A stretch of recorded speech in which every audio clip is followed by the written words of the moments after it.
आज Doubtnut app download करें। Doubtnut पर अपने सभी गणित, रसायन विज्ञान, भौतिक विज्ञान और जीव विज्ञान के डाउट्स का करो सफाया। बस प्रश्न की फोटो खींचो, एक ही प्रश्न को क्रॉप करो और तुरंत वीडियो सोल्यूशन पाओ। अभी डाउनलोड करें। नमस्कार दोस्तों, स्वागत करता हूं आप सभी का। आपका प्रश्न है, एक पदार्थ में 80% कार्बन तथा 20% हाइड्रोजन है, तो हमसे पूछ रहा है वह पदार्थ होगा। ठीक है, तो इसलिए हमें यहाँ पर 4 विकल्प दिए हैं।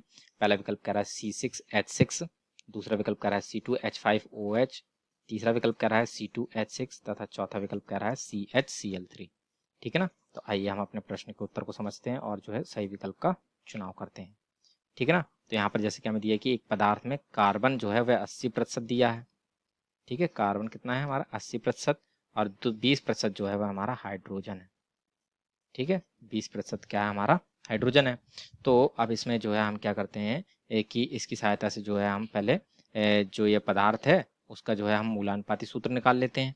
ठीक है, अब मूलानुपाती सूत्र के आधार पर जो है वह हम देखेंगे कि इन सभी में से जो है हमारा कौन सही विकल्प होगा। ठीक है ना, तो जैसे कि हमने कहा था सबसे पहले इसका हम मूलानुपाती सूत्र निकाल लेते हैं। ठीक है ना, मूलानुपाती सूत्र।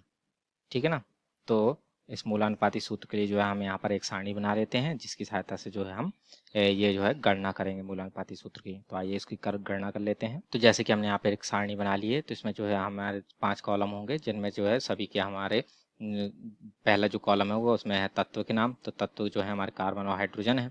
ठीक है, इनकी मात्राएं दूसरे में लिखेंगे तो 80% और 20% है। तीसरे में इन तत्वों के जो है द्रव्यमान लिखे जाएंगे, तो कार्बन का 12 होता है, हाइड्रोजन का 1 होता है। अब इनकी आपेक्षिक मात्रा निकालें तो आपेक्षिक मात्रा कैसे निकलती है कि प्रतिशत मात्रा जो होती है उसको उसके द्रव्यमान से जब भाग कर देते हैं तो हमारी जो है आपेक्षिक मात्रा निकलती है। ठीक है, तो 12 को जब 80 को जब हम 12 से भाग करेंगे तो हमारा मान आ जाता है 6.66। ठीक है ना, और यहाँ पे 20 को भाग करेंगे 1 से तो इसका मान हमारा आएगा 20। ठीक है, अब हमें यहाँ पर सरल अनुपात निकालना होता है, तो सरल अनुपात निकालने के लिए हम क्या करते हैं कि जो आपेक्षिक मात्रा में सबसे कम मान आता है को भाग कर देते हैं। ठीक है, तो यानी कि यहाँ पर 6.66 सबसे छोटा है, तो 6.66 से ही सबको भाग करेंगे। तो यहाँ पर इसका मान 1 आएगा और 20 भागे 6.66 जब हम करते हैं तो इसका मान हमारा आ जाता है 3.003। ठीक है ना, 3.003 आता है लगभग, जो कि हमारा बराबर होता है 3 के। ठीक है ना, तो इस प्रकार से होता है। तो अतः अभी हमारे यहाँ पर मूलानुपाती सूत्र क्या बना, मूलानुपाती सूत्र बराबर ये हमारा आ जाएगा यहाँ पर C1H3। ठीक है, तो अब ये तो हमारा मूलानुपाती सूत्र हो गया। तो अब इसमें क्या होगा, जैसे कि हम यहाँ पर विकल्प देख सकते हैं, यहाँ पर जो है वह हमारा है 2 कार्बन की श्रृंखला दी हुई है, 6 कार्बन की श्रृंखला दी हुई है। ठीक है, और यहाँ पर जो है 1 कार्बन श्रृंखला दी है जिसमें क्लोरीन है। तो क्लोरीन तत्व तो यहाँ पर हमारा था ही नहीं, यानी कि चौथा विकल्प तो गलत ही हो गया। ठीक है, अब बचा जो है हमारा देखें तो पहला, दूसरा, तीसरा। तो दूसरे में हमारा ऑक्सीजन है, तो ऑक्सीजन भी हमारे में इसमें सम्मिलित नहीं था तत्व में, तो यानी कि दूसरा विकल्प भी गलत हो गया। अर्थात अब हमारा यहाँ पर बचेगा कितना कि ये पहला विकल्प और तीसरा विकल्प। तो पहले में देख सकते हैं हमें यहाँ पर 6 कार्बन दिए हैं, जबकि यहाँ पर मूलानुपाती सूत्र में हमारे कितने हैं, 1 कार्बन है। यानी कि ये हमारा जो है वह उत्तर नहीं भी हो सकता है और हो भी सकता है। ठीक है, और ये ऐसे ही तीसरे में है कि यहाँ पर हमें दिया C2H6, तो ये भी हमारे प्रश्न का उत्तर हो भी सकता है, नहीं भी हो सकता है। ठीक है, तो अब इसमें क्या होगा कि इसको हम कैसे पहचानेंगे कि कौन सा उत्तर सही है कौन सा नहीं। तो जो ये हमारा सरल अनुपात आया है, कार्बन और हाइड्रोजन के के मध्य जो है सरल अनुपात आया वह हमारा कितना है, 1:3। ठीक है, तो जब ये हमारा सरल अनुपात है तो यदि हम इसकी किसी एक पूर्णांक से गुणा कर देंगे दोनों में ही, तो वह भी एक हमारा सरल अनुपात जो है, सरल करने पर यही अनुपात आ जाएगा।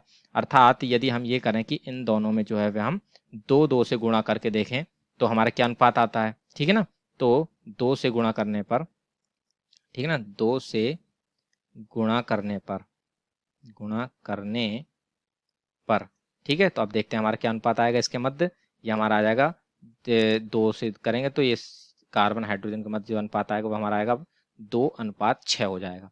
ठीक है, यानी कि कार्बन के 2 परमाणु होंगे और हाइड्रोजन 6। ठीक है, और परंतु यदि हम इसको सरल कर लेंगे तो यही हमारा जो है फिर से अनुपात आ जाएगा, जो कि हमारा 1:3 आया। अर्थात मूलानुपाती सूत्र जो है हमारा क्या बन सकता है इसके आधार पर, दूसरे वाले के आधार पर, ये हमारा बन सकता है C2H6। ठीक है, और ये जैसा कि देख सकते हैं हमें विकल्प नंबर 3 में दिया हुआ है यहाँ पर C2H6, यानी कि ये तीसरा विकल्प जो है वह हमारे प्रश्न का सही उत्तर होगा, क्योंकि ये जो है हमारा यहाँ पर ये जो है मूलानुपाती सूत्र का जो है यदि हमने एक पूर्णांक से गुणा करी है तो उसके आधार पर जो है ये हमारा बनता है।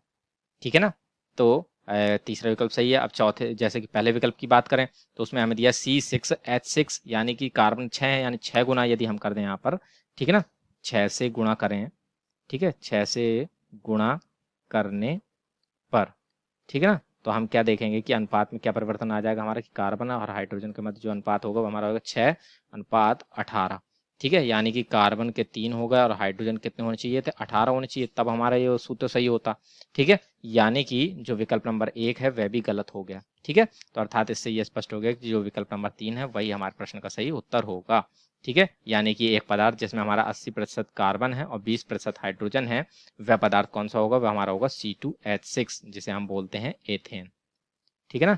तो इस प्रकार से जो है ये हमारे प्रश्न का उत्तर पूर्ण होता है। आशा करता हूँ आप सभी को उत्तर समझ में आया होगा। धन्यवाद। कक्षा 6वीं से 12वीं से लेकर नीट, IIT, JEE वो एडवांस के लेवल तक 1 करोड़ से ज्यादा छात्रों का भरोसा। आज ही डाउनलोड करें डाउटनेट ऐप या व्हाट्सएप करें अपने सारे डाउट्स 8400 400 400 पर।